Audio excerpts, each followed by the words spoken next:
우리가 오늘 보는 느헤미야에 의한 전 백성들의 회개의 장면입니다.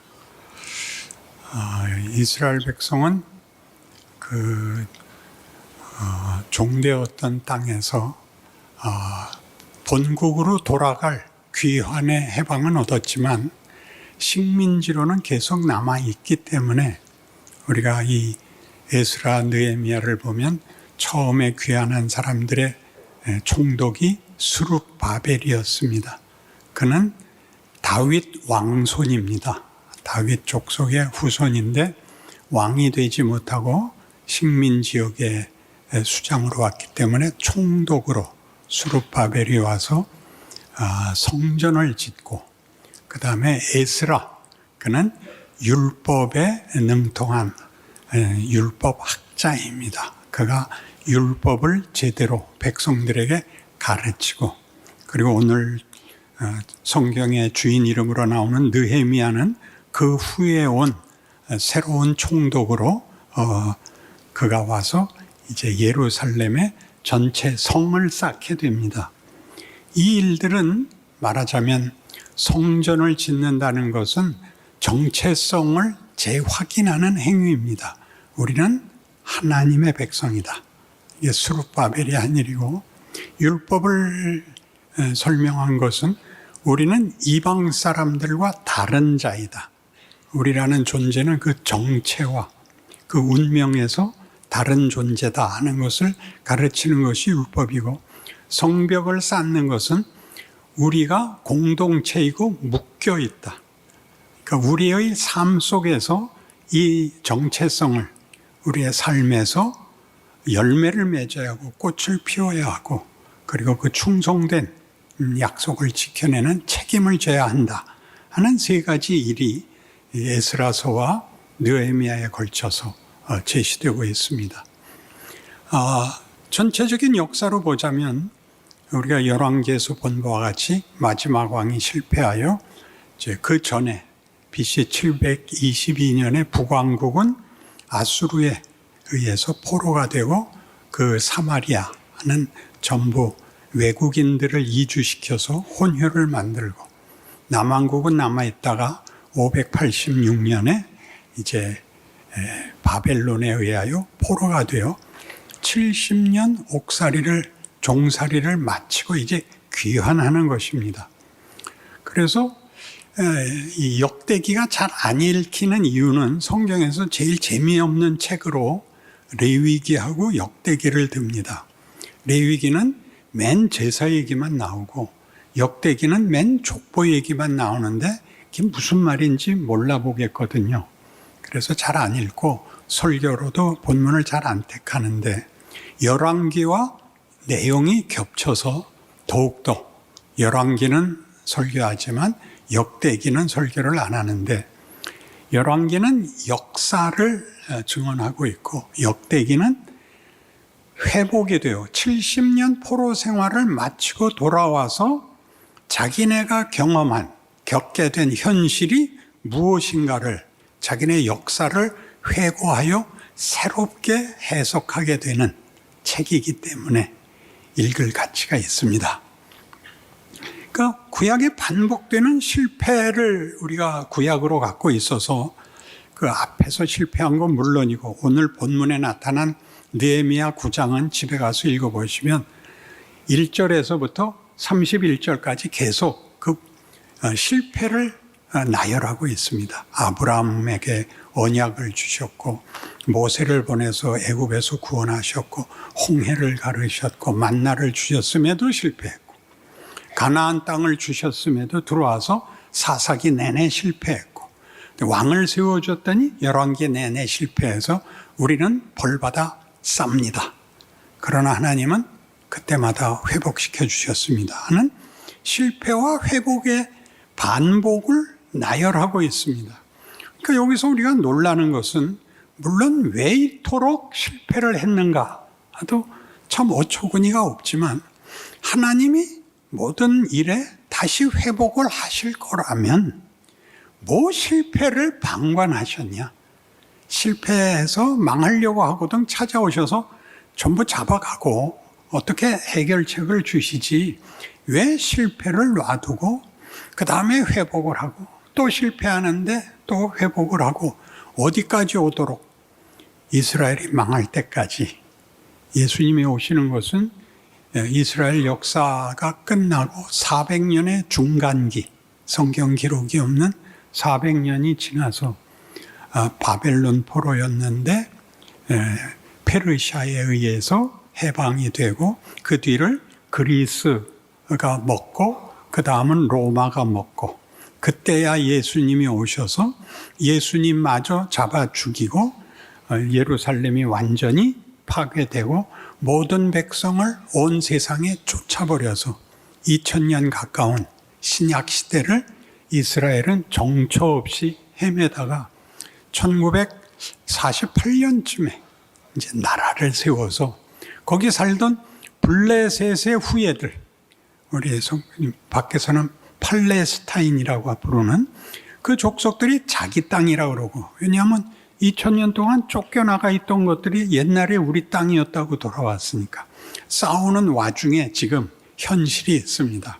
그래서 왜 이스라엘과 팔레스타인 사이에 이 싸움이 계속되고 있는지 우리가 신약을 통해서 성경을 통해서 이해할 수 있습니다. 그래서 이제 새삼스럽게 하나님이 아브라함에게 약속하기를 너를 축복하는 자는 내가 복을 내리고 너를 저주하는 자에게는 내가 저주하리니 땅의 모든 족속이 너를 인하여 복을 얻을 것이니라 해놓고 이렇게 계속 실패를 반복하게 놔두시는가 하는 것이 우리에게 중요한 물음이 돼야 하고, 이런 역사에서 도대체 무엇을 배워야 하는가 하는 것이 우리의 현실적인 질문이 됐습니다. 그래서 신명기 8장 안 찾아보셔도 됩니다. 앞에 자막을 띄우겠습니다. 신명기 8장 1절에서 6절까지를 여러분 앞에 띄울 테니까 보시고, 읽기는 제가 읽겠습니다. 같이 읽자 그랬더니 뇌가 작동을 안 하더라고요. 그러니까 읽지 마시고 보면서 뇌를 작동시키세요. 이때는 언제냐면 출애굽해서 광야 40년을 살고 난 마지막에 모세가 죽기 전에 하는 유언들입니다. 신명기는 왜 유언을 남겨했고 광야를 40년을 헤매야 했냐면 저들이 가나안 들어가기를 거부하고 하나님께 너희는 그럼 다 광야에서 죽어라.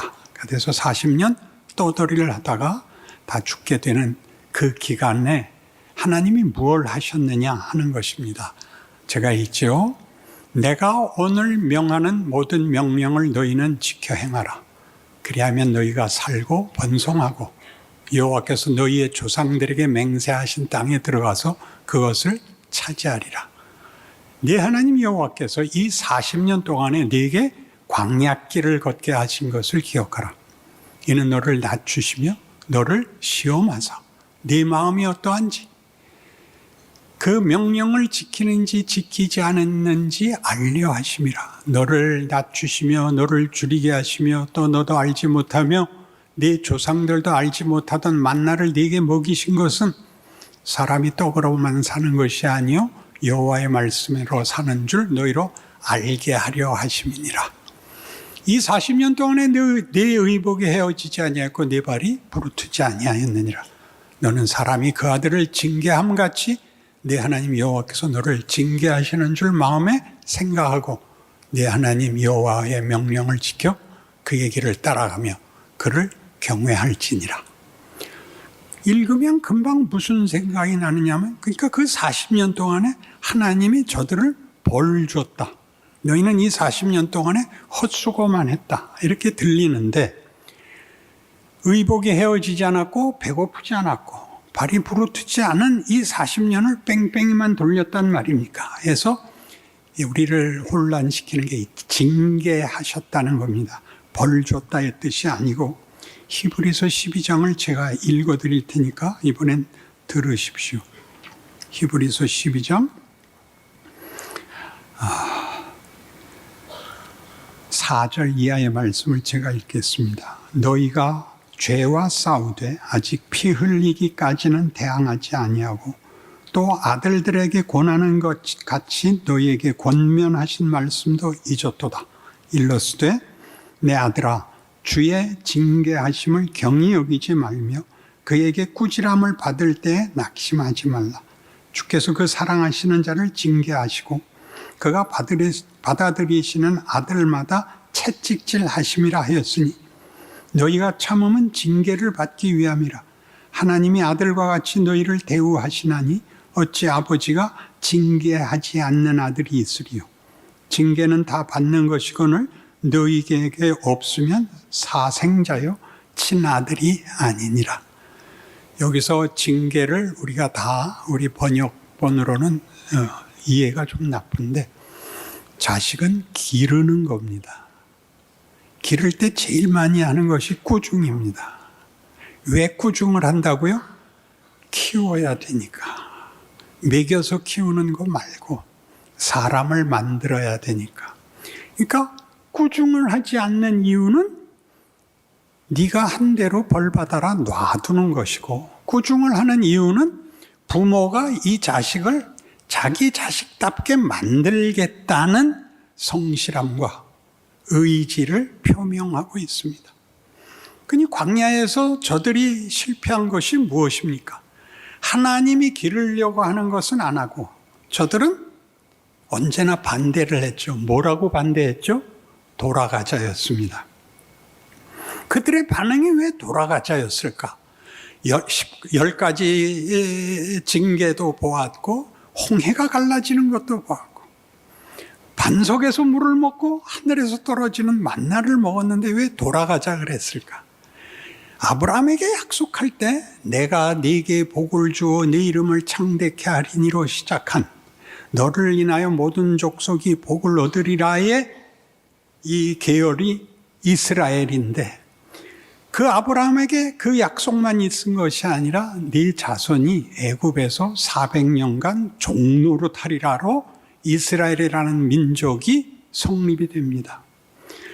400년이나 종노릇을 하면 도대체 무슨 소원이 생길까요? 400년쯤 종노릇하면 그때 있었던 모든 국민에게, 백성에게 공통된 소원이 딱 하나. 일치할 겁니다. 자유죠, 자유. 그래서 이제 자유를 찾아 이제 가는 겁니다. 그게 광야죠. 애굽에서 나왔기 때문에 이제 자유를 누려야 되는데 자유를 누리자 어떻게 해야 될지를 모르겠더라는 겁니다. 그래서 다시 쇼생크 탈출. 봤어요? 안 보더라고요. 설명을 듣고 봐도 모르더라고요.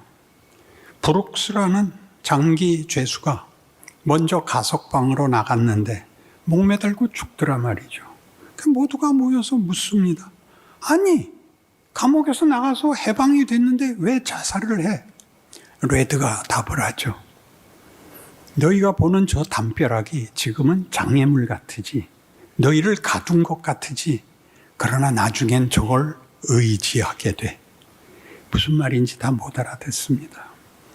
레드도 가석방을 받습니다.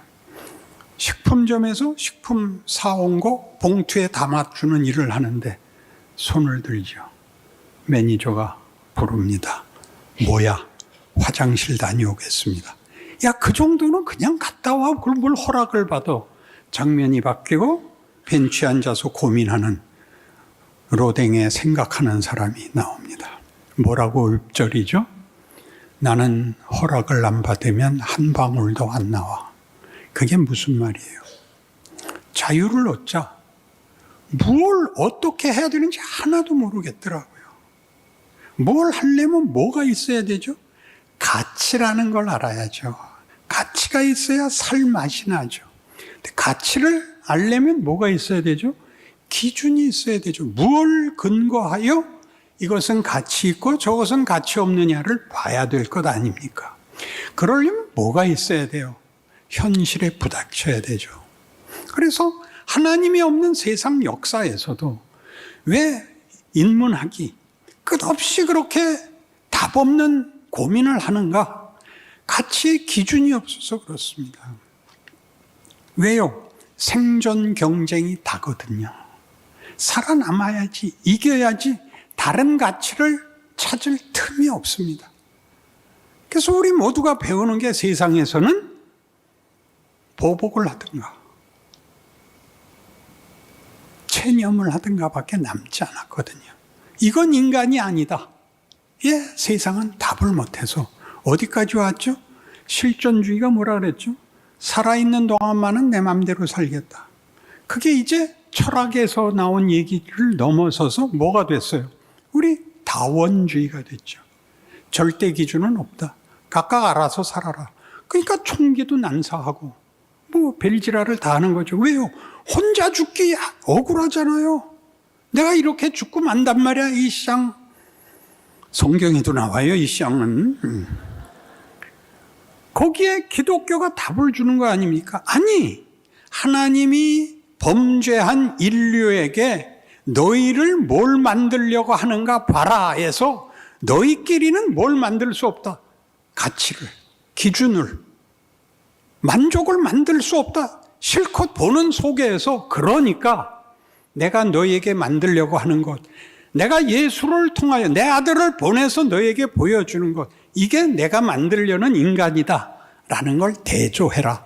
그게 세계사예요. 성경 역사 정도가 아니라 인류 역사고 우리의 현실입니다. 그 속에 우리가 들어와 있죠. 그래서 우리는 이 하나님이 우리를 징계하신다는 것이 우리 현실 속에서 뭘 만드는 거죠? 철이 들어야죠. 철이. 여러분, 기본적으로 공부 잘해야 된다는 것은 이 세상에서는 어쨌든 지위를 가져야 되니까, 권력을 가져야 되니까 자식한테 너 공부 못하면 죽어 라는 얘기를 하죠. 그래서 이기고 권력을 가지고 부를 누려봤자, 여러분 부자에게 당신은 부자잖아 그러면 아무도 자기가 부자라는 걸 인정하는 사람이 없습니다. 왜요? 답이 없으니까. 답이 없으니까. 그래서 성경이 우리에게 얘기하는, 그럼 인간에게 답이란, 하나님이 인간에게 만들려고 하는 거란 뭐냐? 그게 요한복음 17장이에요. 요한복음 17장은 무슨 얘기죠?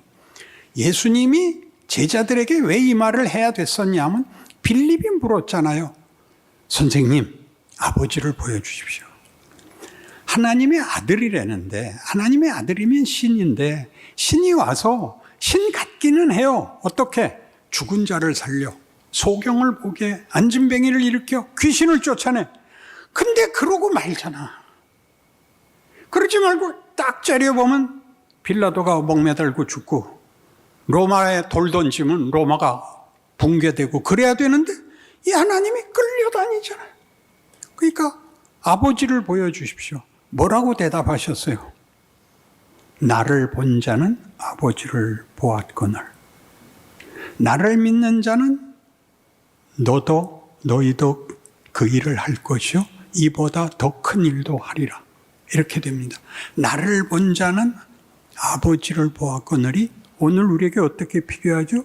마태복음 28장 18절 이하와 같이 아버지께서 하늘과 땅의 모든 권세를 내게 주셨으니 너희는 가서 모든 족속으로 제자를 삼아 아버지와 아들과 성령의 이름으로 세례를 주고 내가 너희에게 분부한 모든 것을 가르쳐 지키게 하라. 볼지어다 내가 세상 끝날까지 너희와 항상 함께 있을 것이니라. 예수가 오신 것이 임마누엘이었죠. 신이 우리 중에 오셨죠. 우리 가운데 오셨죠. 신이 우리한테 오셨다는 건 무슨 뜻이냐? 예수를 믿어라 라는 이 문장의 주어가 누구예요? 예수를 믿어라. 하나님이죠. 하나님이 우리 보고 예수를 믿으라 그러죠. 왜 하나님이 나를 믿어라가 아니라 왜 예수를 믿으라 그래요? 왜? 나는 너희를 이렇게 만들기 위하여 내 아들을 보냈다죠. 이번 수련회 기간 중에 이런 질의응답 시간에 이런 질문이 나왔습니다. 어린 딸을 일찍 잃은 어머니가 울면서 내가 뭘 잘못했길래 하나님은 내 딸을 데려갔어요. 차라리 나를 데려가시지. 그래서 제가 답을 했습니다. 하나님께서 우리에게 말씀하시길, 야, 내가 너희들한테 뭘 잘못했길래 너희들은 내 아들을 죽이냐? 그게 맞는 말이에요? 아니죠. 하나님이 그거 억울해 하시지 않죠. 우리 구원하려고 그 아들을 줬어요. 왜 자식 먼저 잡아갔냐고요? 그 자식 먼저 불려가서 하나님 앞에서 매일 엄마 잘 살아. 엄마 힘내. 내가 없어지는 것으로 엄마가 더 위대해질 거야. 그게 예수의 죽음이야, 엄마. 알고 있잖아. 믿고 있잖아. 근데 왜 밤낮 울어? 그렇게 얘기하는 것이 이 답이라고요. 표정이 뭐 그지 같아요. 기독교가 어떤 종교인지를 몰라니까 기껏 십자가와 예수를 믿는다고 구라는 쳐놓고 하는 짓을 보면 생존 경쟁 외에 아무 생각이 없어요. 그 다음 여기 나오는 걸 내가 참아야 돼요. 그래서 예수님이 이렇게 얘기하죠. 내가 하나님 안에, 하나님이 내 안에 있는 것 같이 너희도 다 하나가 되어 내 안에 있게 하사 아버지가 나를 보내신 것을 저들로 믿게 하시고 아버지가 나를 사랑한 것 같이 저들도 사랑하는 줄 저들로 알게 하옵소서. 그게 무슨 말이에요? 신성의 연합에 초대합니다. 하나님의 자녀라는 이름은 자식과 종은 신분이 다르죠. 자식은 부모의 지위와 신분을 잇는 것이고 종은 심부름꾼입니다. 천사가 종이고 우리는 자녀입니다. 그래서 우리를 기르고 있습니다. 왜 여기서 길러야 되죠? 우리가 가지고 우리가 욕심내는 것과 비교하려는 겁니다. 우리가 욕심내는 게 뭐예요? 나 자존심 세우게 해주세요.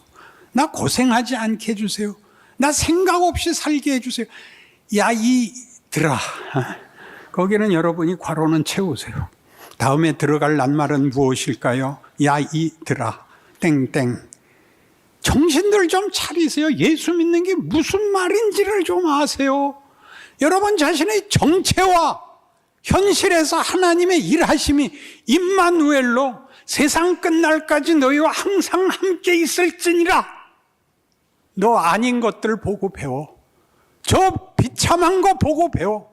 그리고 네가 나를 믿기 때문에 저들과 어떻게 다른지 네가 비치고 네가 진리고 네가 생명이야. 할 수 있는 만큼 해. 완벽하지 않아도 돼.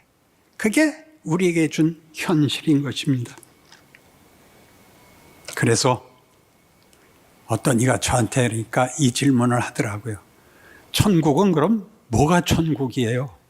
여러분은 천국 그러면 제일 많이 듣는 게 황금보석 꾸민 곳이죠.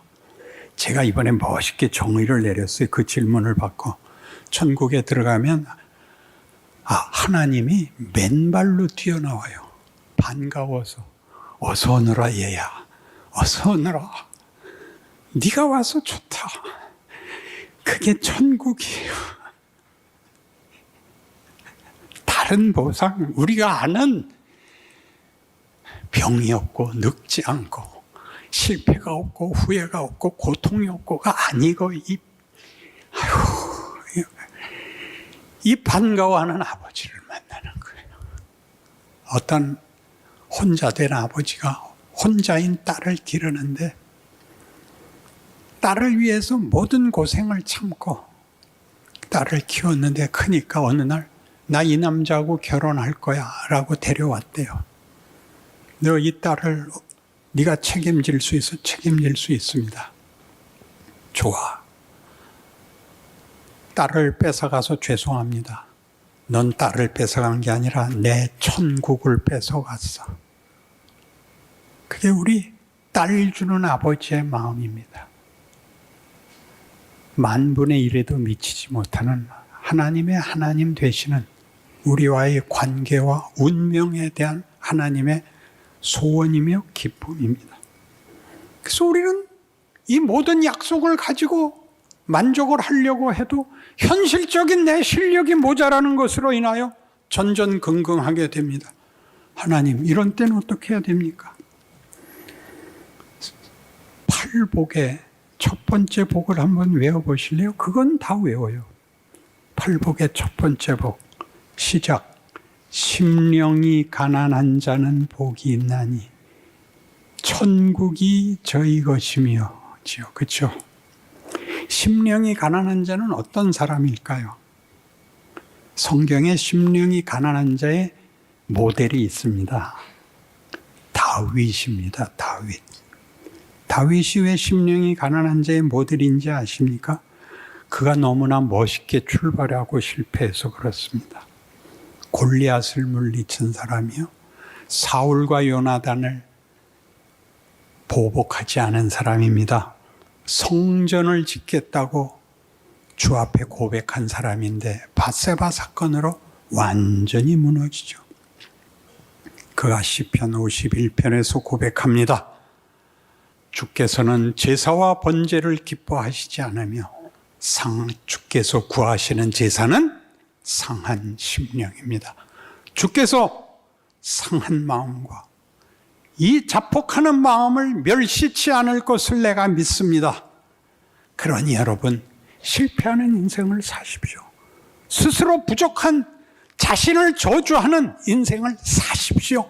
그 모든 것으로 지금 만들고 있습니다. 세상 역사가 여러분을 위해서 있습니다. 정신 차려라. 봐라. 내가 70번씩 7번이라도 매일 너를 다시 기억하마. 그게 성경이 우리 육신에 대해서 하는 것입니다.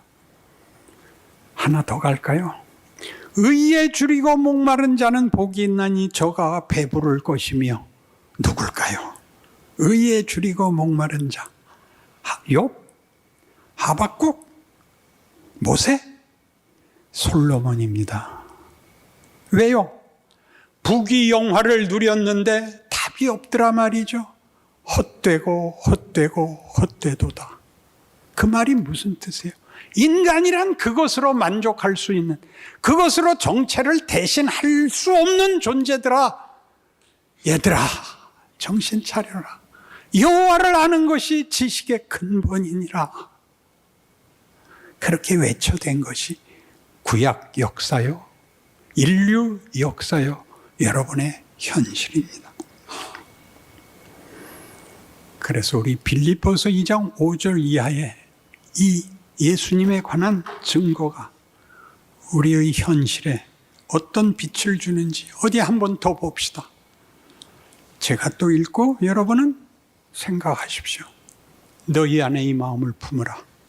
곧 그리스도 예수의 마음이니 그는 근본 하나님의 본체시나 하나님과 동등됨을 취할 것으로 여기지 아니하시고 오히려 자기를 비워 종의 형체를 가지사 사람들과 같이 되셨고 사람의 모양으로 나타나시기를 낮추시고 죽기까지 하셨으니 곧 십자가에 죽으심이라.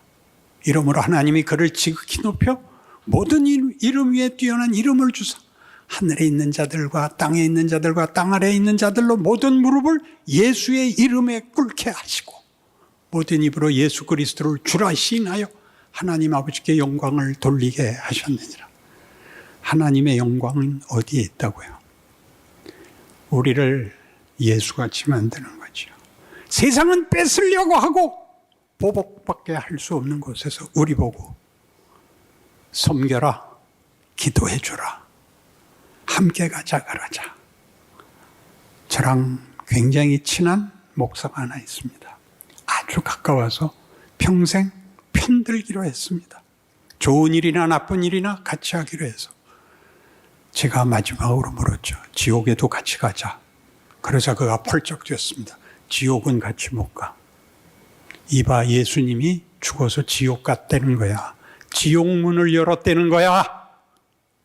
지옥에 따라올 용기 없으면 넌 나랑 의리 못 지켜.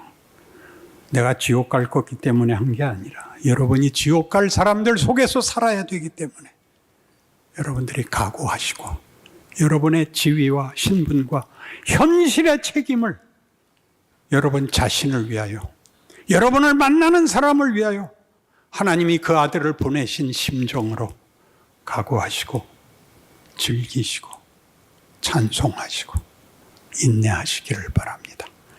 기도하십시다. 하나님 아버지, 우리라는 존재의 귀함은 이루 말할 수가 없습니다. 나 하나를 위하여 그 아들이 오셔야 했듯이 그 아들같이 내가 현실에서 임마누엘입니다. 메시아입니다.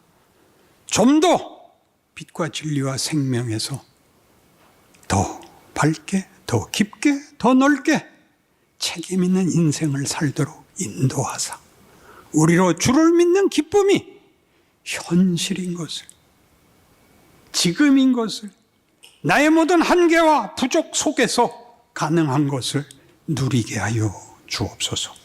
예수님 이름으로 기도합니다. 아멘.